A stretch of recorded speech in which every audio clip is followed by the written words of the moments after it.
I can't keep living this double life. I'm so unhealthy, I'm so sick, I'm depressed, I'm anxious. I have to change this myself. Nobody's gonna change this for me. Just like there has to be a better way. The credit belongs to the man who is actually in the arena, whose face is marred by dust and sweat and blood. Hello, everyone, and welcome back to the Vitruvian Podcast, a podcast centered around self-mastery. I'm your host, Jack Shankin. Today, I'm joined by Maggie Moon.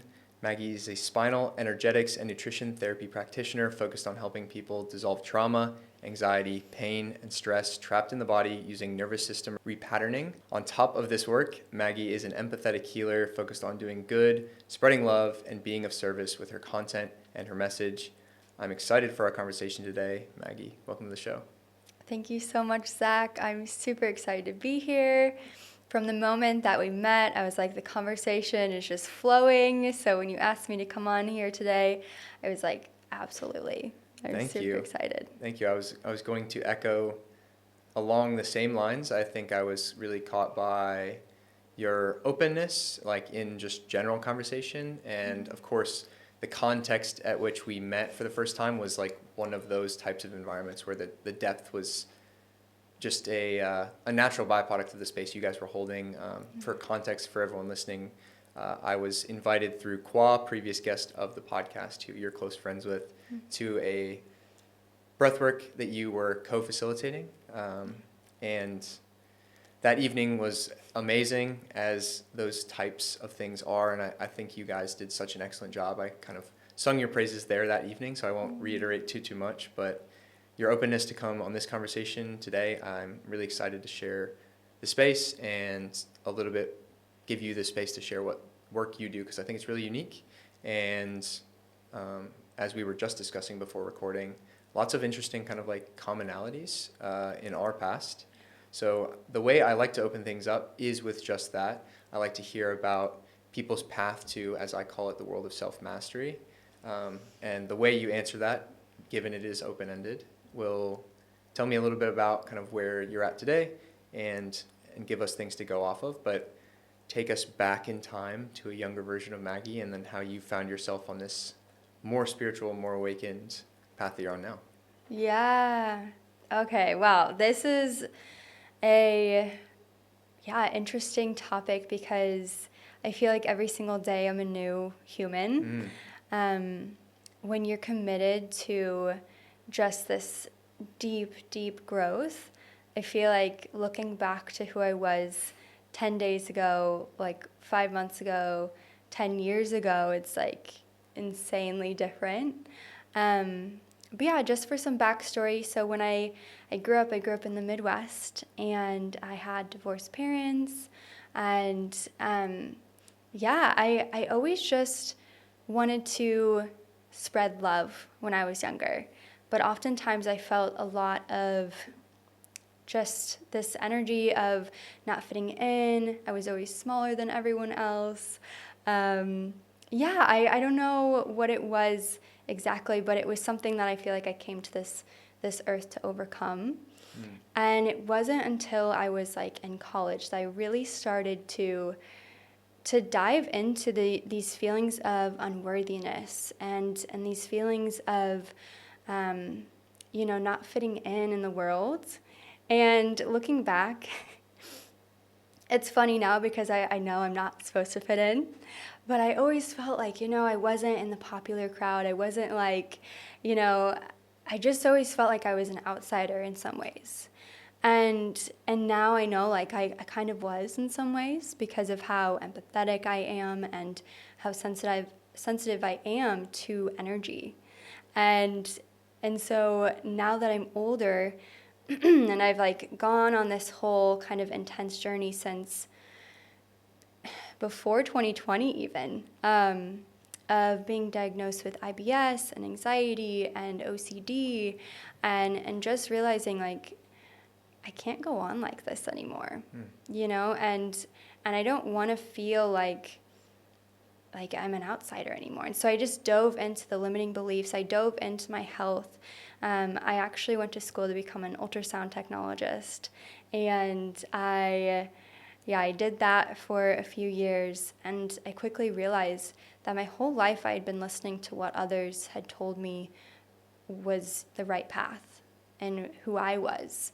And I had never like actually taken a moment to like figure out who I was before I just jumped into things. And so once I graduated from college, I was just like, I'm so unhealthy, I'm so sick, I'm depressed, I'm anxious. And that was like the fertile ground, like hitting rock bottom of being like, I have to change this myself. Nobody's going to change this for me.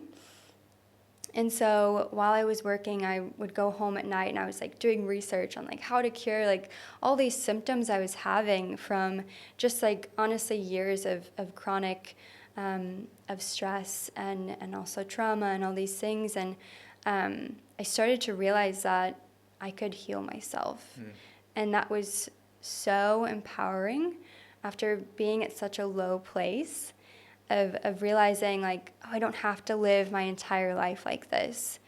And so I dove into holistic healing because I had gone to the doctors. I had, tried the medications for my digestive and hormonal issues and for my anxiety as well. And I was just like, there has to be a better way. I don't want to be on medication for the rest of my life. And so through this research, through all of this, like trial and tribulation, I started to kind of like formulate like how to heal my digestion, how to heal my hormones through help from different practitioners, and different like Chinese medicine, and I just became so passionate about it. It was like my entire life at this point. I think I was maybe 21 or 22, and it's basically all I ever wanted to talk about. I was just like, health is the number one thing, but I was still working at the hospital and still just feeling so unfulfilled in my work, which a lot of people are like, you're unfulfilled, working with pregnant women, and I was like, yes, because I didn't feel like I was actually like affecting their lives, and I was in some ways, because sometimes it would be like a therapy session when I was doing their ultrasound, but I was like, I want to change people's lives for the better, because I was treating already sick patients, and I was like, I want to help them heal. And so I started diving into like, how do I help others with similar conditions, like IBS, with diabetes, anxiety, stress, like all of these things that I had experienced, my patients were experiencing. And so I found this program. I became a nutrition coach, and then I was just terrified to leave my 9-to-5.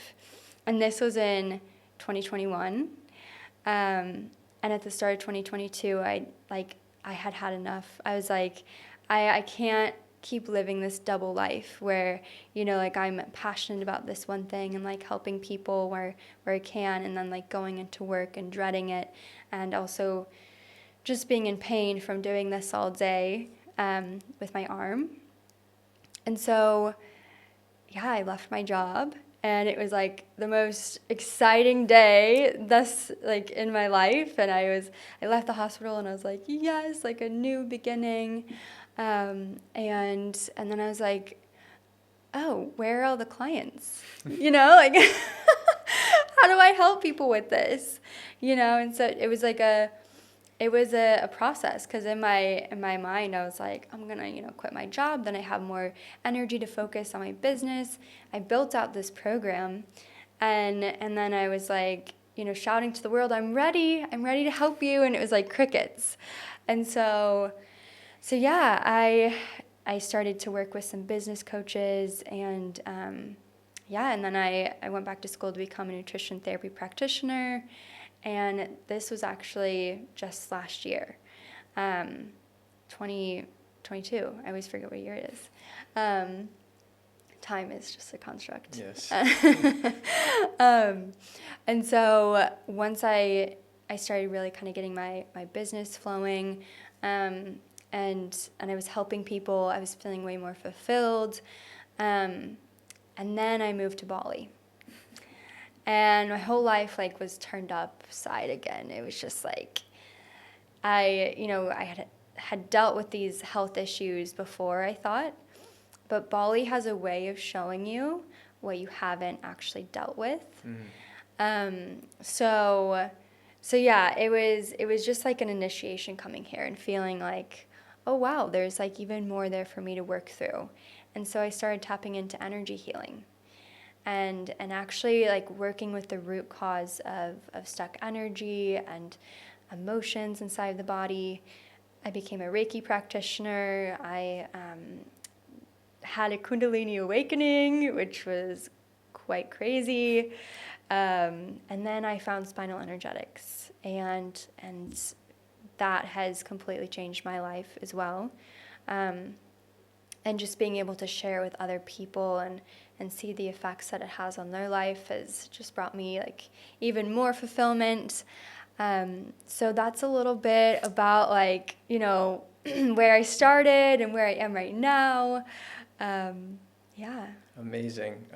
We could just wrap the podcast there. Right? That's such a well-told origin story. I can tell you have practice with sharing your story, and it's powerful. So many different like through lines and threads that I want to address, but a few that stand out. One is when you were back in university, kind of exploring the like rabbit holes and trying to discover the solutions to your health. Meanwhile, also studying during the day, I suppose, like traditional Western allopathic medicine. How did you find like the alternative health space, I guess we can call it, like holistic healing, all of these things? And did you find like that was hard to like reconcile the dissonance there with like kind of the, I guess, I don't know, I'll make the assertion that allopathic medicine is broken, or it's certainly symptom treating as opposed to root cause like you're talking about. Was it through just kind of like the rabbit holes? I know you mentioned like being dissatisfied with the results you saw with like things like medication, et cetera, but I'm curious how you kind of navigated that or came to the realization. Yeah, definitely. I think it was really frustrating at times because I was working in a hospital that was, supposed to be helping these patients, but they were just putting Band-Aids over some really serious things. And also like, just from like whether it was like physical health to mental health too. And yeah, it felt like I was living a little bit of like a, double-sided life, because it was like during the day I'm going to the hospital and I'm seeing these doctors do these surgeries that are so unnecessary. And then like, at home I'm preaching like on social media, like have as natural of a birth as possible and like all these things. And I just started to realize I was like, and I would try to talk with the doctors, but the doctors were like, this is how we do it. And truly, I have friends who are doctors, and they're just practicing what they've been taught, unfortunately, and it really takes like stepping outside of the line to actually help a patient, because they have to like follow these big protocols and like, use pharmacology and all these things that you could get in trouble if you do something different. And so, a lot of people are hard on just like the Western medicine, and I agree it needs like huge changes, but at this moment like these doctors really, I feel like they think they're doing their best, so but it's like it's really hard to see so many of my friends, my clients, my family members that go to a doctor and they're told like this treatment protocol, or that they're diagnosed with this disease, and then they're really given no direction. And that's where I was like, that's my issue. Like, you're not actually helping people see, like you said, the root cause.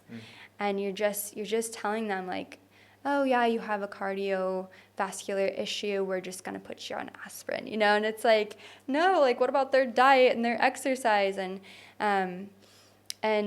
it's like, I feel like the doctors should know to do that. And it's almost like lazy sometimes. So it's really, it's hard, you know? It is hard. And like we're touching on like kind of a super mega subject of like Western medicine, in that it is a systemic issue. And none of the practitioners, like you said, like so many of them, like I dated a girl who's pre-med. Like I've been very close to the issue. There's a ton of family history and physicians. So it's never that, oftentimes those people get into medicine because they do want to help people. They do want to provide healing, and they're the tools that are available to their culture and where they're from. But again, it's like just from like a systematic level, like the education, the top down, it's just what they're taught. And so it's the tools that they're given, arguably just entirely malaligned with what the end result should be. We can. I'm a bit conspiratorial, so like there's also the element of like vested interest in big pharma and all these other things. Yeah. But outside of that, Absolutely. I think there is just there has been this kind of great divorce from like healing, and I wanted to get like ahead of this. I was thinking about that word and like how modern medicine just doesn't seem to be concerning itself with healing. And now where you are and what you've done both physically to cure your symptoms, but then also taking that much deeper dive on the energetic level, with the popular zeitgeist knows like the body keeps the score. So we're starting to understand that traumas and the emotional experience of the body is not siloed or separate from the somatic and the physical. What does the word healing mean to you? That's a big one, because I think it means something different for everyone. And for me, it means coming back to your true self and being able to, integrate all of your life experiences and come back to loving yourself and your experience. And yeah, it's gonna look different for everyone.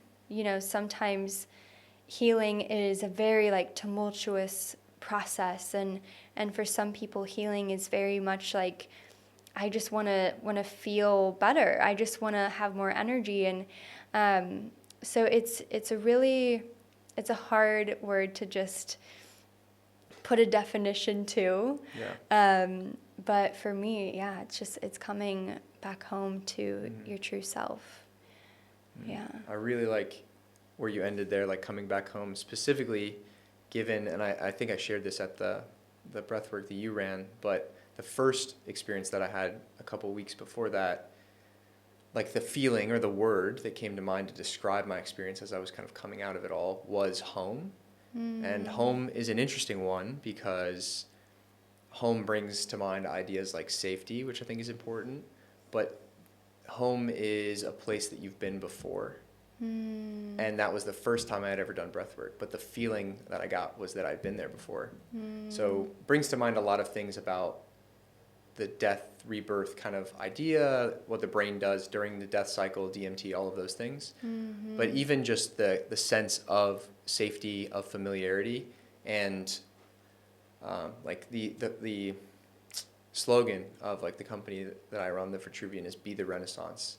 The word Renaissance means rebirth. And I think that so much of our life really is in just remembering what we already knew coming in, without the layers, without the agreements, without the trauma, without the layers and all these things. The conditioning. And just unlearning all of the things that broke us, or maybe separated is a better word, from that kind of original thing that we were meant to be doing.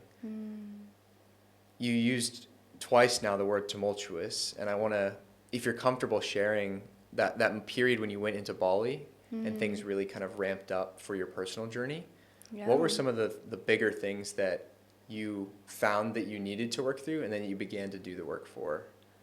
Yeah, definitely. So When I first came to Bali, I came straight from LA, and I'd spent 3 months there, and that 3 months really was intense on the nervous system and on my self-esteem.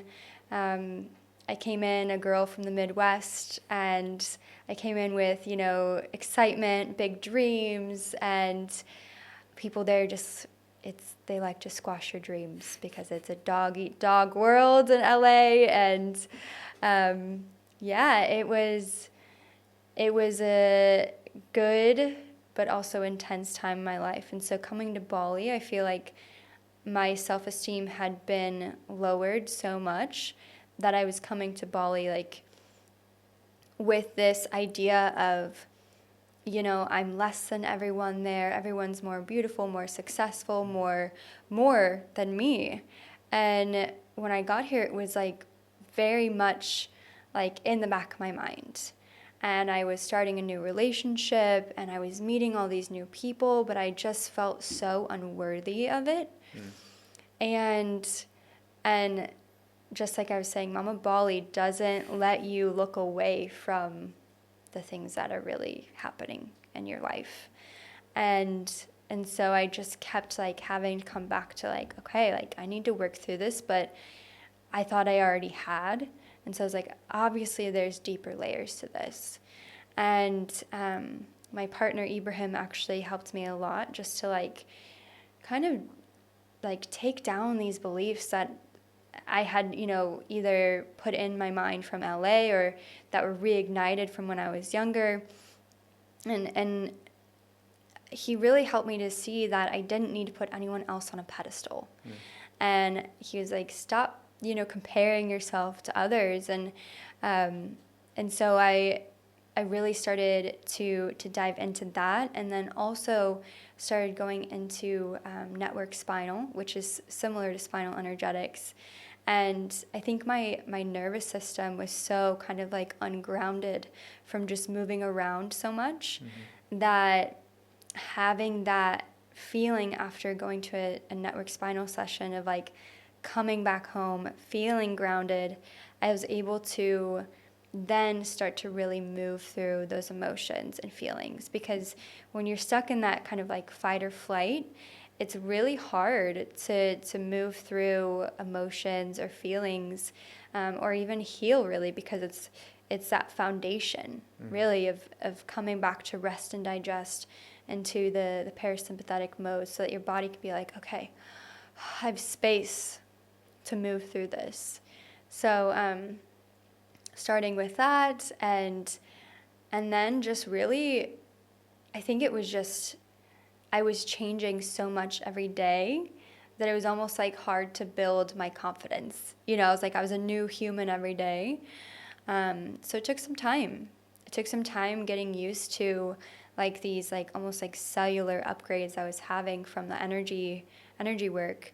And it just took time to really get to know the new version of myself every single day. But yeah, I feel way more at home now in Bali, and I always kind of warn people when they come to Bali, it can be intense, it can be a little tumultuous, but like lean into that. Don't run away from it, because that's just gonna keep, perpetuating this situation. So yeah, that's kind of what it felt like, or what it was like. I'm curious, given that you were starting a new relationship and you also feel like you found some guidance, some support through that relationship, while also having this kind of personal healing, how do you navigate like the relationship aspect while also doing self-healing? The reason I prompt this question is I find that like it is extremely hard to like self-actualize. Like the human equation is complicated, it's super multivariate, and then when you bring another person in, it at least 2x is the problem, because now we have two people, and you're trying to create this new third thing called us, which it's like this logarithmic complication to what's going on. It's just like a lot, because you're trying to show up for them, and then obviously there's things like attachment styles and how you're trying to behave and all of that. How did you kind of healthily navigate that? And did you also notice at any points in time, or have you observed even in retrospect, that maybe you stepped out of yourself a little bit and relied too heavily externally in that period? So it's such a great question, and I think a lot of people struggle with it. You know, I have people that I work with that are like, I'm with this partner, but I really feel like I need to do all this internal self-healing, but I just don't know if I can do it with them. Like, feel like it would be better to do it on my own. It's like, yes and no, because relationships are the ultimate test. They are the ultimate test of like, can you go deep and can you face these triggers that someone's going to bring up? Because yes, it is easier to heal by yourself. I'm sorry, it is. Like, you can feel good and like, oh yeah, I'm doing great today. But then like, you don't have those constant triggers, which that's not, you know, true healing, in my opinion. Like, true healing is being able to constantly face what's coming up with someone else, because they're going to probably trigger things that you thought you'd already moved on from and that you'd healed from. And then they say that one thing and you're like, Didn't know that still hurt. That's still there, huh? Yeah. Yeah, and so it forces you to go deeper. And that's why I'm like, I feel like it's like breakup season right now. I don't know about you, but like there's like... Don't put that energy on my no, listeners. No. Knock on wood.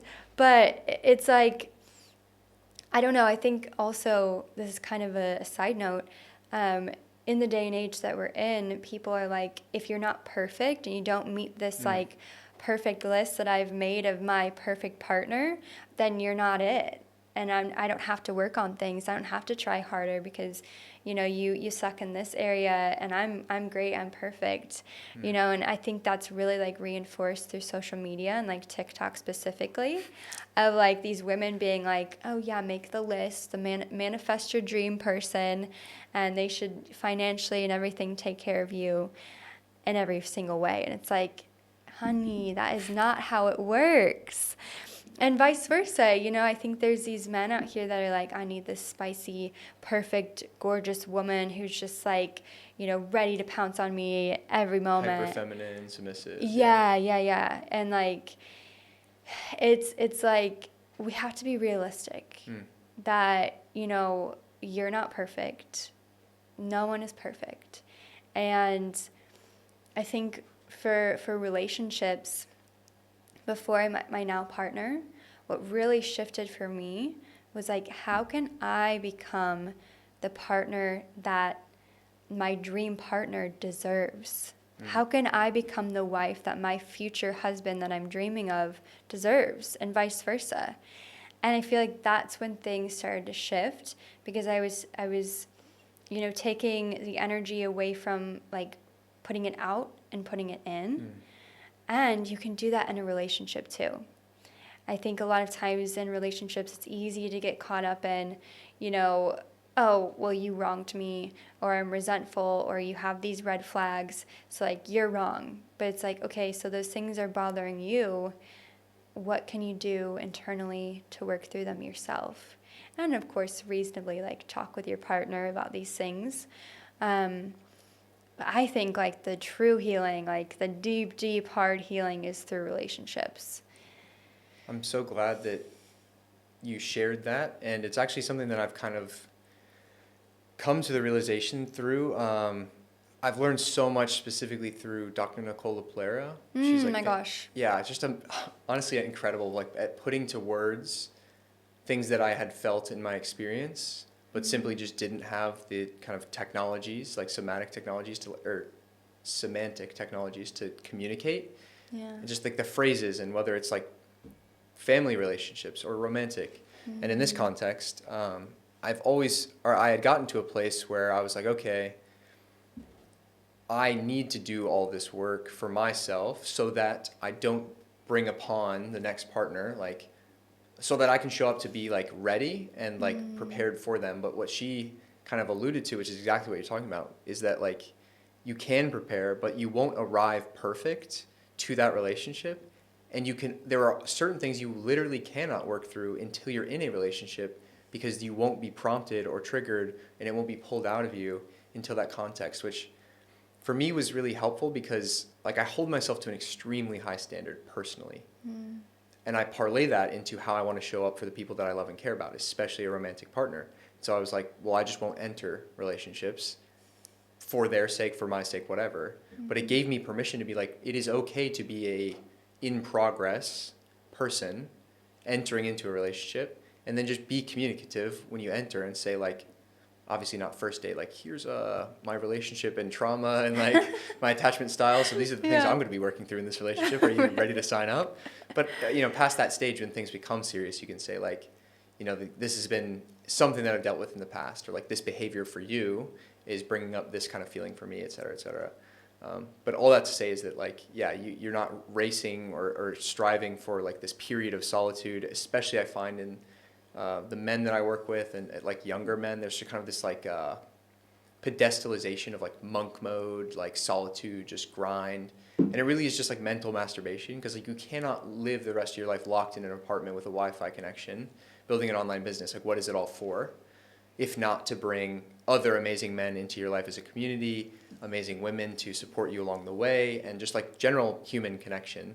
Like, that is the human experience, and it can't be done in isolation. So I like that you have brought light to that in your personal experience, and it's awesome to hear that you found somebody that was at the place ready to do the healing alongside you. And I think that was like the next thing that I like to always frame, and I think it's helpful for people to frame every relationship, varying degrees of even just a cursory interaction on the street, but especially longer term in a relationship romantically, as like a mirror. Like you said, people are quick to point out the red flags in someone else, but you cannot bring a red flag without an equivalent red flag that you have on your side. So always taking the look in the mirror through someone else and saying, like, okay, well, they are still hung up on their ex, and they're potentially like extremely toxic and avoidant.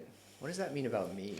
Why did I bring them into my world and then say yes, and then keep saying yes and keep seeking them out? Yeah. It just brings a lot to light. I do think it's a dropping of an ego thing to admit it to yourself, but there's a lot of like learning through other people that can happen, and honestly should. Absolutely. Yeah. And I love what you said. You're like, coming to the table and bringing everything with you. And it's like, I actually encourage you to do that, bringing everything with you, bringing your baggage, saying like, this is me, this is the whole package. Because I think so oftentimes when we start a relationship, we're like, oh, I have to be perfect. I have, my mask on, like he won't see through, the narcissistic tendencies I have, or, anything that you feel like you have to hide.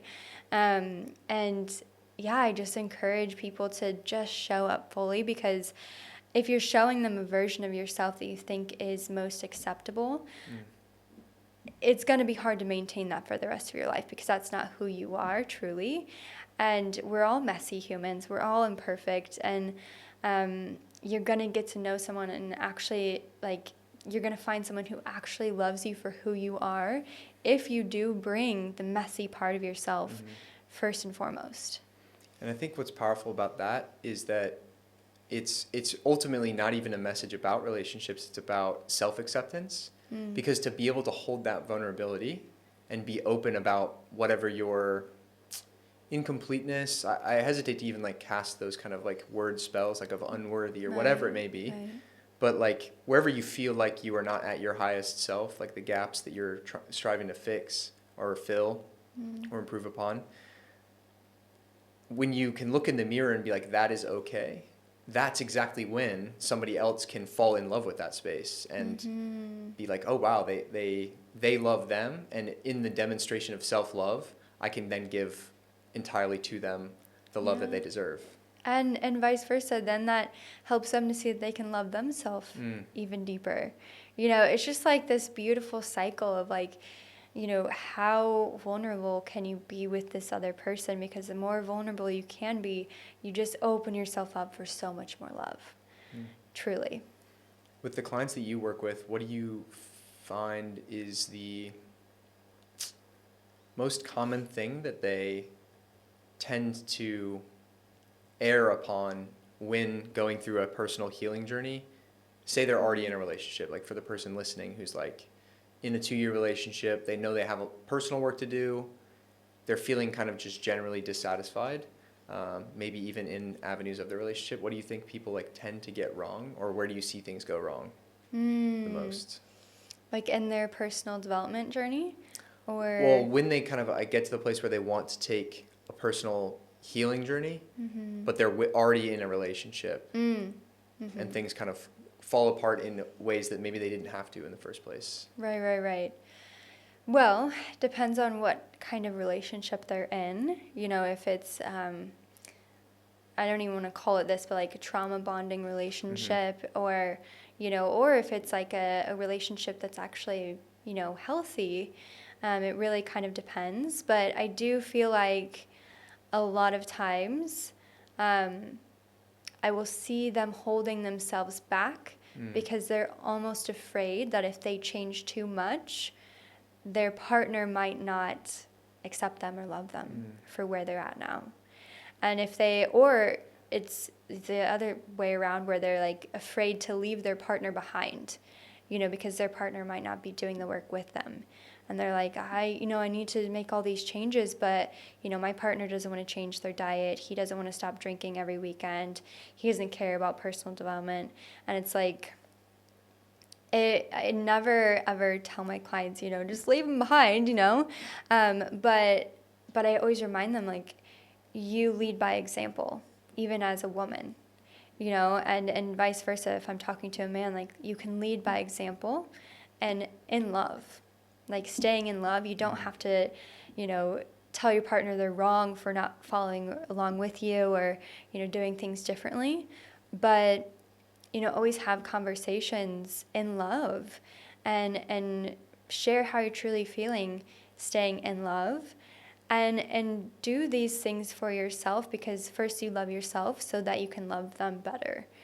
Yeah, I think sometimes it's hard for people in relationships to fully go into personal development, because a lot of times people are like, I have to break up and then I'll have the, you know, the glow up and everything. It's like, well, no, you can do that in the relationship.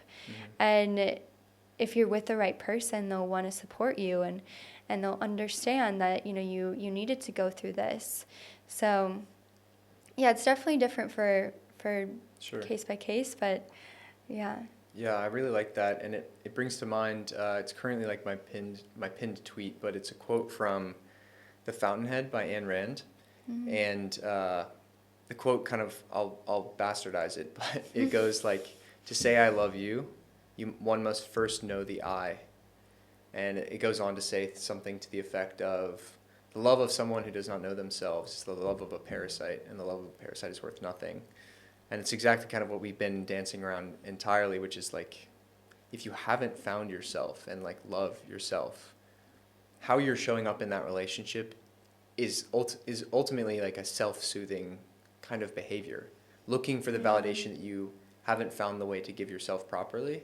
And then, yeah, with like, maybe you come to the awareness that, hey, I need to do that work. I need to step into a higher version of myself in some vertical of self-development, whether it's healing from a trauma or even just general self-development. It is so hard. And in the program that I have, there's the third act and the first week of that is gardening the snakes, like tending to the toxic people in your life, and like how to set boundaries, how to have hard conversations around that. Because we've been talking predominantly in the romantic context, but it's very much the same in like friend groups as well. And it's where we started this conversation with your story, like being around people that were there for the former version of you, and like the ex version of Maggie that went to the parties, that hung out at like all hours of the day, that was willing to say yes to X, Y, and Z, because it served them and served that environment at the time. But then you step into this new version of yourself, And it's like, whoa, like that's not the Maggie I signed up for, or that's not the Zach that I signed up for. Where's the old, I miss the old Kanye kind of vibe. Yeah. Like that's what I like enjoyed. Like what do you mean you're not going to come out with us, bro? It's just one night. Like you used to be so much more fun. Like all these kinds of terms and phrases I'm sure people are familiar with, and much, much worse. Yeah. But it is a requisite part, I find, of the self-development journey, is kind of shedding those layers, potentially leaving those people behind.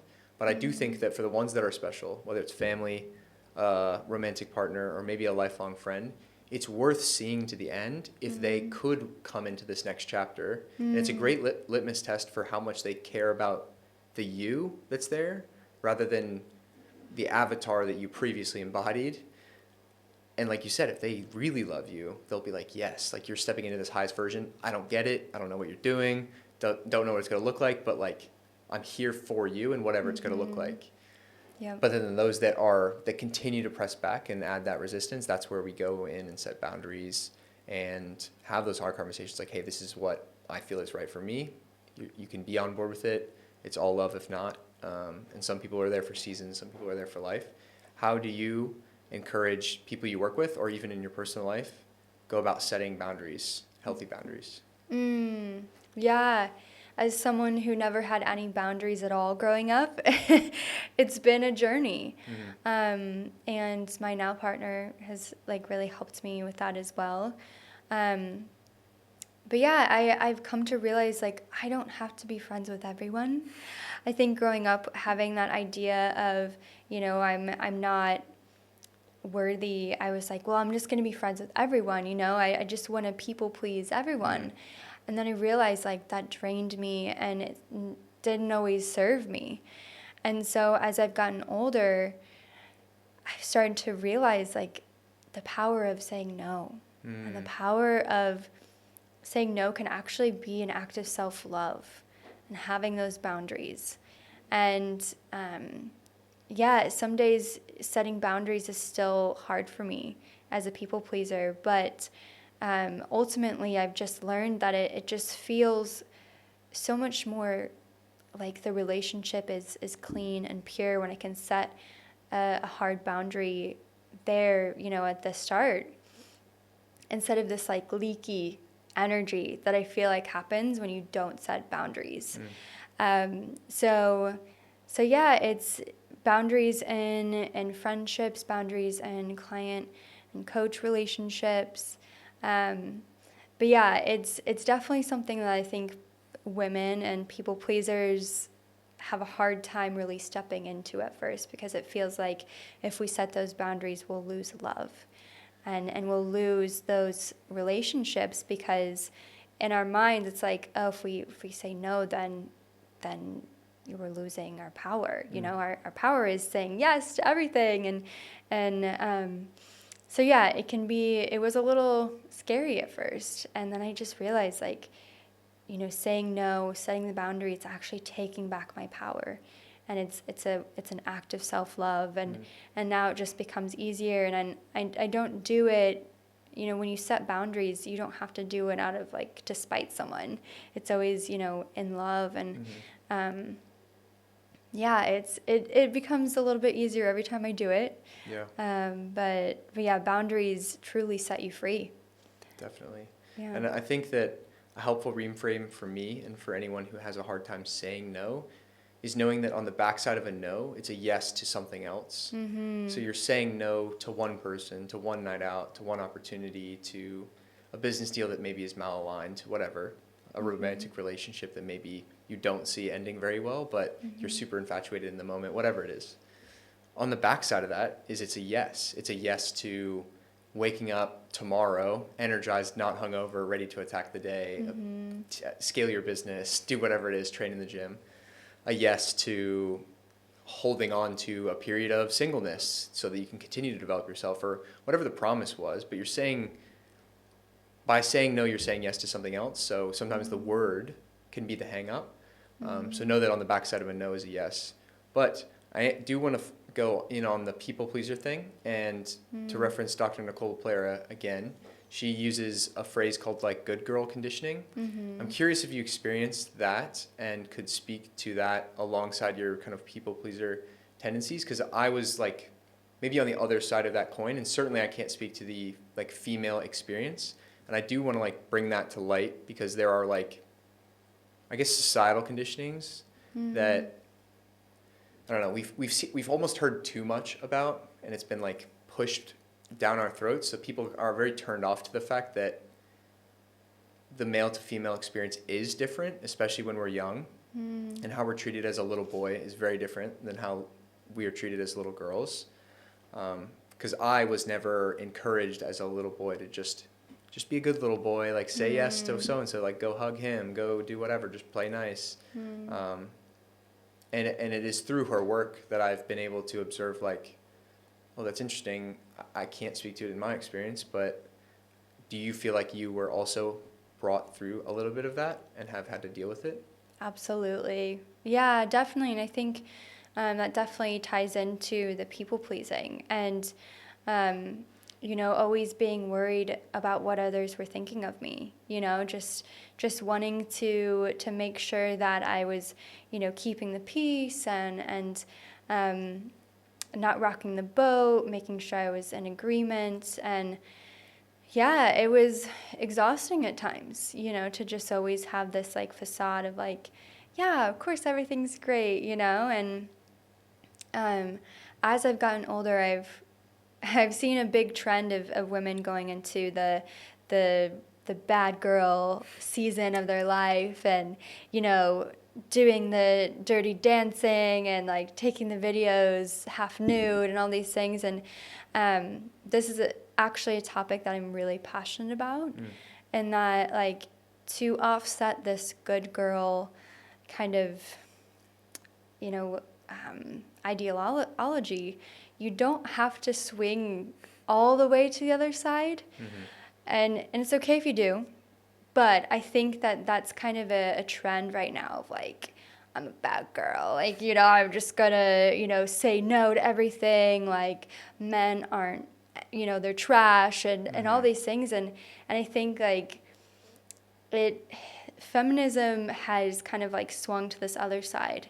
And now it's starting to slowly swing back to the middle of like, oh, I don't have to like, be awful to men and like, get revenge, but I can, create my own life on my own terms. And I've been seeing this trend of women starting to step into, being a wife and like being a mother.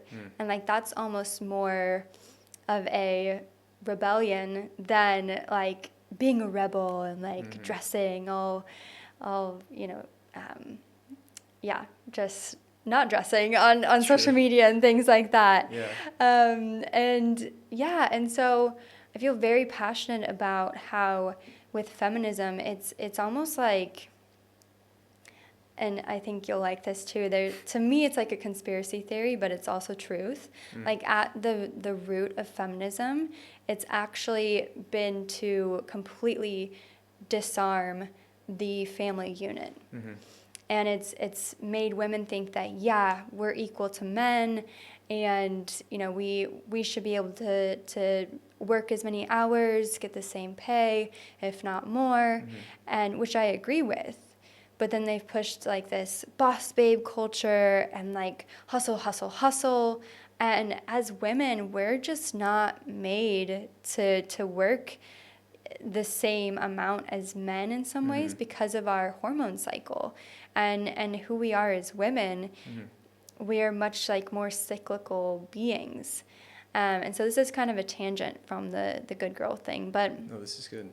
But with feminism, I really believe that it's actually like at the root, it's like patriarchy. It's like pushing these women to be more sexualized, because they're getting over the good girl, and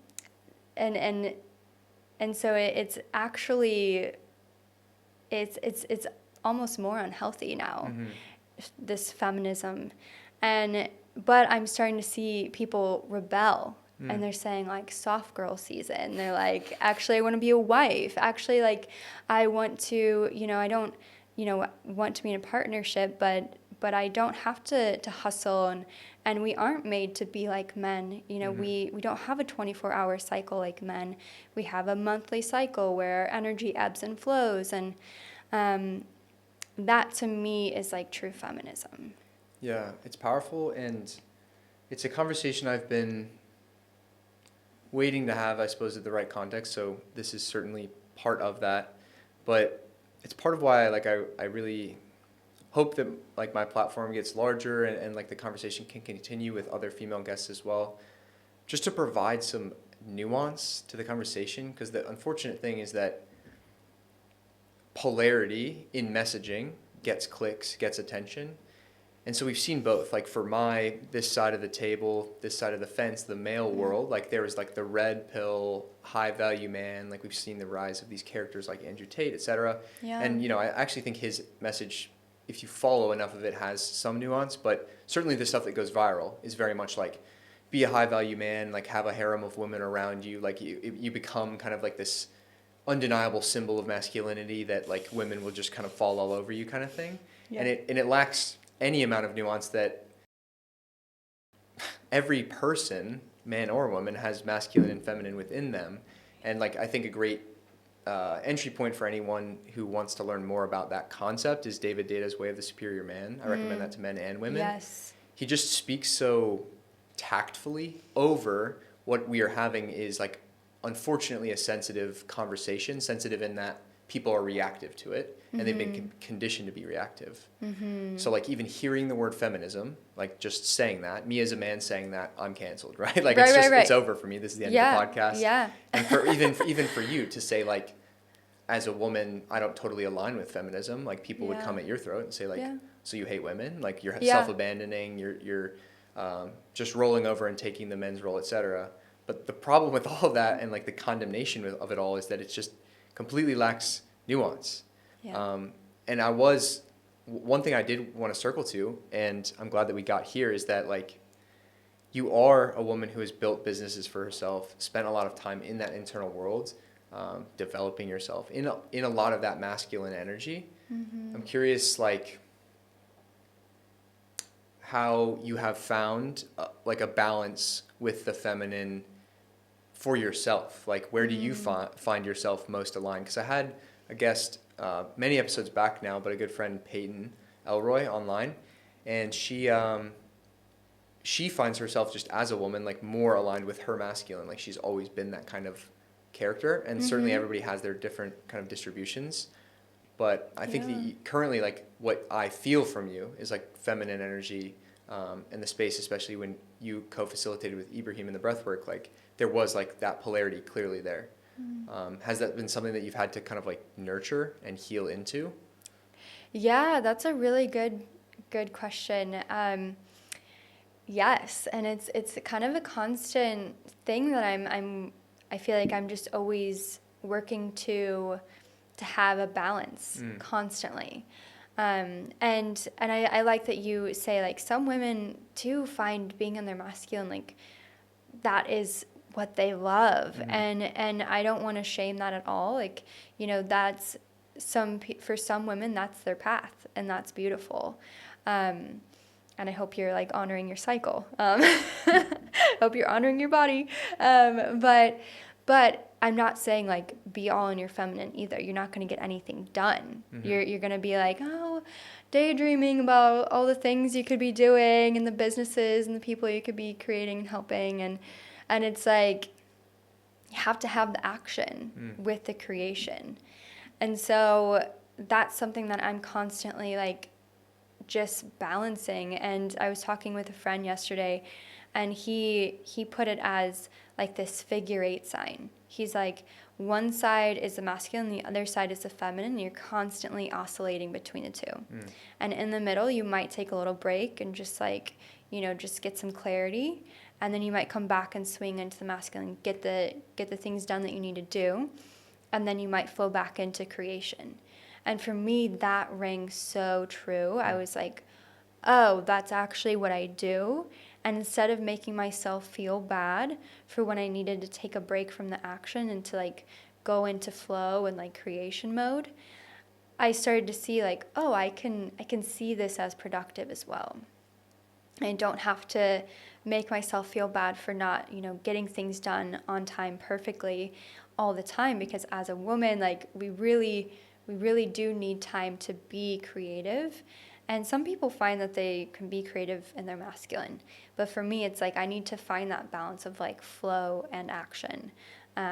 Which when I do find that perfect balance, I'm just like, oh, this feels so good. I feel like so accomplished. And so balanced at the same time. Yeah, I resonate with that heavily, especially because I have always been, but certainly since coming to like awareness of what's actually going on, extremely in my masculine. It's where I feel naturally inclined and like comfortable and strong and powerful. However, I do recognize the need for like the being behind the doing, because like I thrive in the doing, like to-do lists. Like as a solopreneur, it's like you literally always have something to do, and it's amazing because you have somewhere to put all that energy. But at the same time, if you're just constantly outputting, you never get a time to be present. And that's now that I'm in a space where there's kind of a creative nature to the work that I'm doing, I do need some time and space to just be present, whether it's a long walk, just alone, no phone, nothing. But that space, especially here, like in Bali, you can do it alongside the ocean, which carries that feminine energy, and it just holds the space to be. And that is productive as well. And it really is in just the labeling that we do to these things and these behaviors, like, oh, I should be doing this, or I shouldn't be doing this. Who's to label that and to say, if you just take away the should, it's all in service of whatever the end goal is. Because on that walk, you may have the idea or the download, or create enough space to get quiet enough to hear the new idea. Yeah. And it's also about like curating your environment to like feed and nurture those aspects when you need them. Like it's why I am attracted to and seek out like extremely feminine women, because they hold the space for me to just be, and they can be like, yo, just like let's be here with me right now, like don't be on to the next thing. Let's just flow. Exactly. And that's Yeah. okay too, like for all the men that are like high achievers in the audience, which I imagine is a high percentage just based on the work that I do.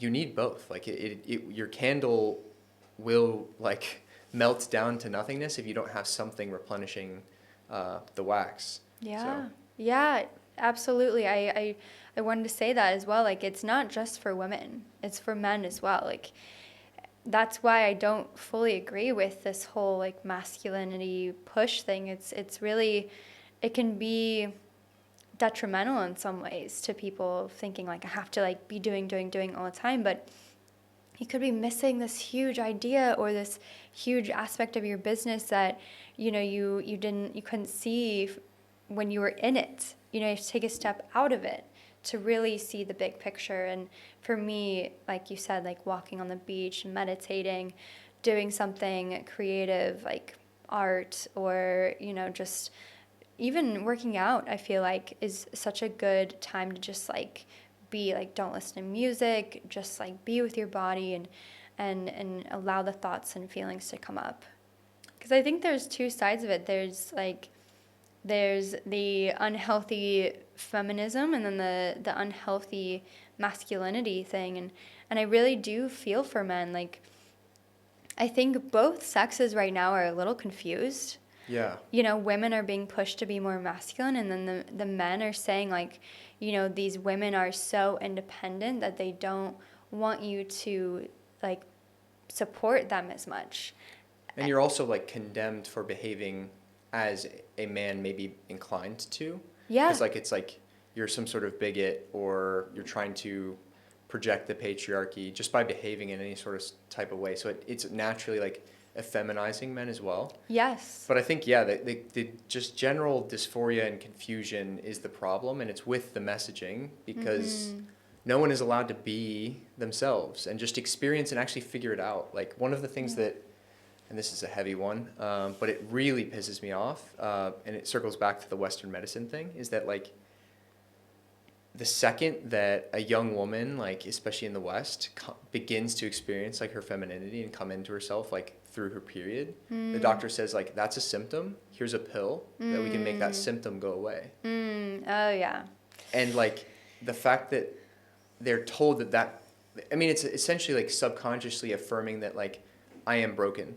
I am broken and I'm taking a pill to fix that thing, along with all of the like sexual revolution stuff that goes along with that. Even outside of that, I just think it's criminal to like not let a young woman experience like what her femininity means like as she matures into womanhood.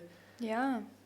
It's like stripping her of her identity, and like no wonder the rates for young women are massively spiking in things like anxiety. Like there's the physiological and pharmacological reasons for that, but also just the psychological reasons. Like if you're insinuating that at the time that I become a woman, that is a problem, or it's a broken, or it's just a symptom that needs to be treated and masked. Yep. What does that mean about me? Yeah. And going even deeper with that, the birth control pill was made by a man, and it was made so that women could be more like a man, so that they wouldn't have these symptoms, they wouldn't have a cycle, and they would be able to work long hours. And so, you know, the feminists were like, this is great, this is awesome, you know, but they didn't realize that down the line you might become infertile, or you might, you know, when you try and go off of it and you try to have a baby, you have all these symptoms come back, and it's like numbing you to who you truly are. And I think there's a lot of things in life and in, you know, the society that is actually numbing us to who we truly are as humans, whether it's drinking and drugs, or, you know, birth control pills, or anything that's being pushed, like vaping, like Likes all and these attention online. Yeah, and it's like all these things are just like numbing us to who we truly are, and keeping us from actually healing, from actually truly healing. Like, okay, so say you go on birth control because you have painful periods and things. It's like, well, actually what was going on is that, you know, you weren't, your diet was messed up, and so you just need to heal that. And you're drinking too much on the weekends because you still haven't healed from this pain that you went through when you were a child. And so I just feel like there's a lot of things that people do to numb, and then they wonder, you know, years later, why am I, you know, so rock bottom? And it's like you've been putting these Band-Aids on for so long, and it's not their fault.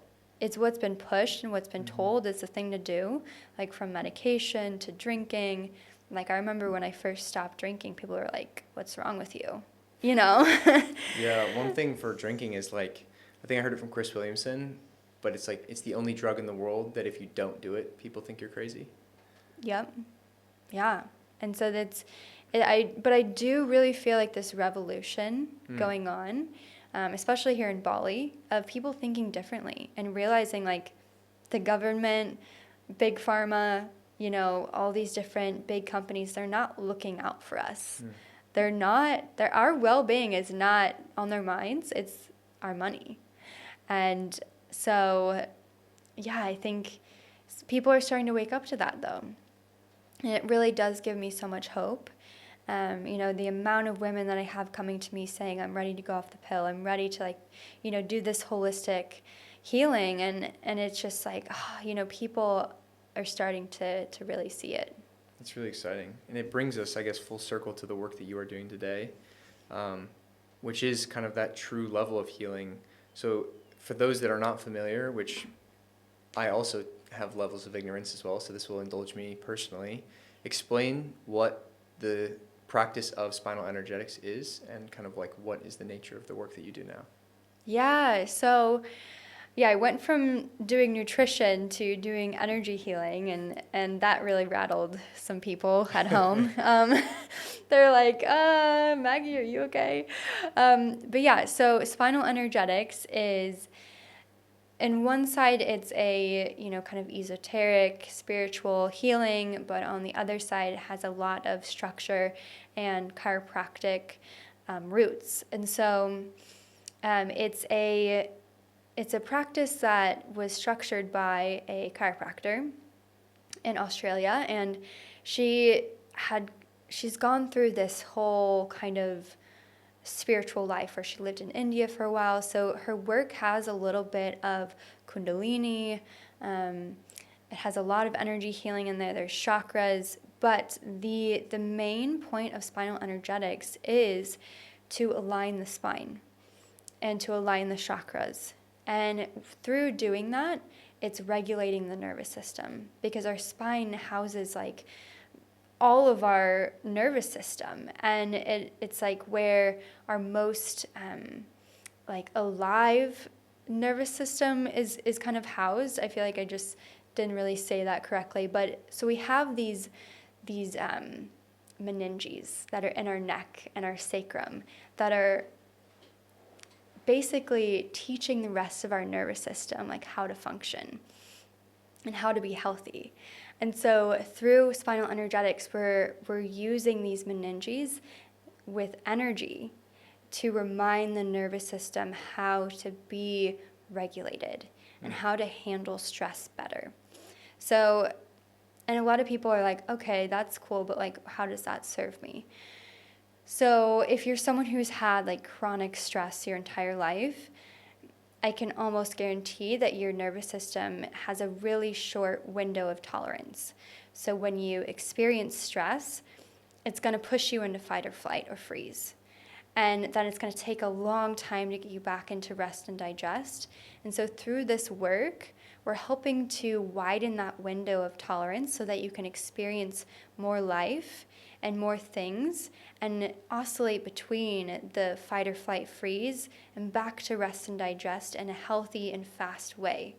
And so through aligning the spine and releasing tension points, like imagine you go to the massage therapist for this one point in your neck or your shoulder that's been there for years, and you're like, oh, I feel so much better. Then 3 days later, you're like, oh, it's still there. That is what we're also working with. So we're working with the bound tension in your spine that's keeping your spine misaligned and keeping you in that fight or flight. Because when your spine is unaligned, it's signaling to your brain, to your body, something is out of whack. Something isn't aligned here. So that affects your nervous system. So through aligning the spine, we're helping you to have like this mind, body, nervous system coherence. And then through aligning the chakras as well, we're helping you energetically to be able to withstand and experience more life as well without these blockages in your chakras, which is like a whole other topic. But yeah, that's a little bit about it. It can sometimes look very interesting. People tend to move a lot on the table whenever we do these sessions, or the emotions will come up, because as we're helping to relieve and integrate these tension points, a lot of times the emotions that were stored there will surface. And they really only last like 30 seconds once they're like felt and released. But yeah, so emotions will come up, sounds might come up, memories might be fleeting. But yeah, it's a very deep work that I think everyone needs to try, and it's going to be different for everyone as well, and each session is like completely different as well. But I always say like the nervous system is truly like the foundation of healing. And like I was saying earlier, once I started the network spinal sessions and actually started to have a more robust nervous system, I felt like I had the space to actually deal with these feelings that I felt like were overwhelming before. So, is there kind of a manual component to this as well, where you're like working with the fascia? Like, are you kind of digging through some of those tension points? So not necessarily. There's no massage really, but when I'm doing an in-person session, I am checking the leg length. Like if you were to go to the chiropractor, they'd Sure. do the same thing, to see which side of the spine is actually like raising its hand and saying, hey, I need help. and I'm ready to release what's stored here. So yeah, I'm checking the leg length. I'm also palpating the spine to see, okay, am I feeling any bound tension points that are very, that are raised and ready to be worked with. So yeah, it's a little bit of touch, but honestly, to be completely honest, I don't need to do touch at all. It's more of a formality, and it's a very intuitive work as well. Once you get into it, you can immediately tell just by what someone is telling me what I need to be working with on their body and what their body is ready to move through. And that's why online sessions work really well as well. I basically, just by collecting what they're going through, I can tell what points of their body are ready to be integrated. So, yeah. For somebody who's curious about this and like their curiosity is piqued at the description, but they want to like learn more, like what can people at home be doing to like learn more about this space, whether it's through your specific work or like just a study on the space?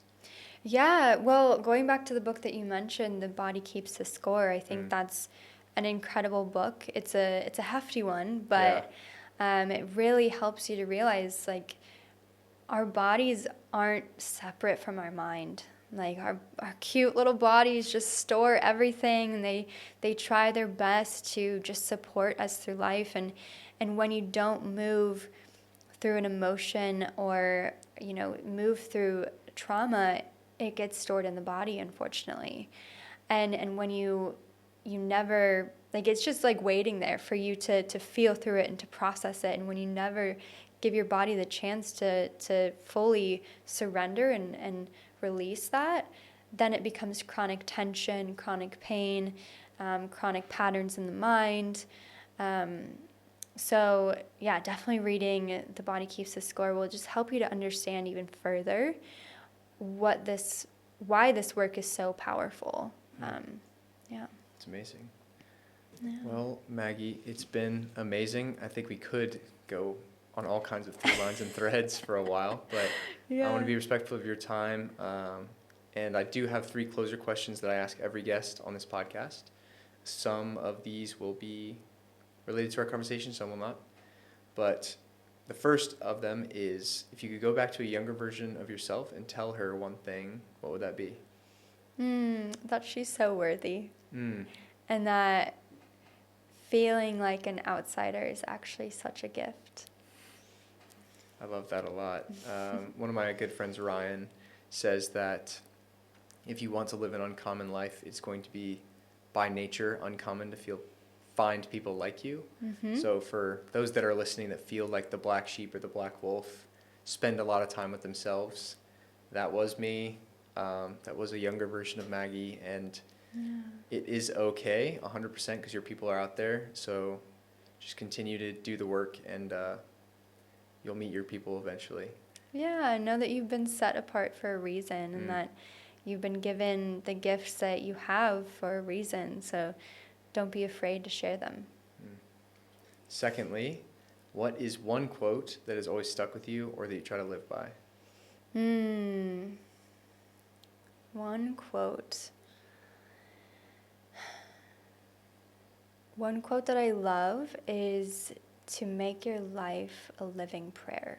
And I know we didn't really touch too much on spirituality, but yeah, for me, that just always reminds me that like every moment can be so meaningful and can be a spiritual moment, and you can be like just a reminder to someone that, you could be a prayer for someone. You could be an answered prayer for a random person on the street. And there's a lot of ways you can interpret that quote. But for me, it's like just living your daily life as if you're in constant prayer and you're connected to God, and you're a gift sent from God as well. I love that. And then finally, what do you believe is your unique gift to give the world? I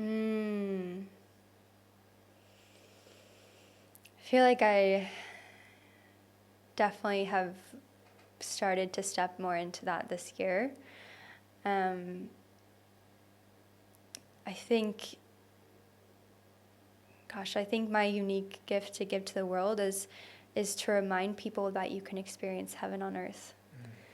And that, you can have the light with the darkness, and that's the beauty of life. And just to remind people of their worth as well. I do it for myself and I do it for others.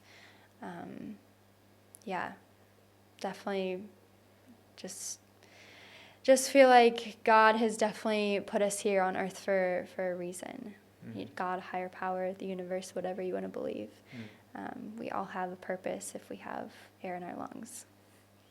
Couldn't agree more. Well, Maggie, this has been amazing. Thank you to everyone that's made it this far. Where can the people find more of you if they're curious after this conversation? Yes, so Instagram is my main platform. So Maggie Moon with 3 O's. And then I have a website as well that you can find on Instagram. But yeah, that's where I share mostly everything. You can get to know me there a little bit more if you'd like. Amazing. Maggie's stuff will be linked in the show notes for anyone listening. Obviously, you found us Apple, Spotify, YouTube, whatever your podcast player is, so you can continue to follow along there. You can follow myself at ZDSCHENKEN on Twitter and Instagram. And as always, thank you for spending your time and attention with myself and Maggie today. They are your most valuable resources. Memento Mori, and I'll catch you on the next episode of the Vitruvian Podcast.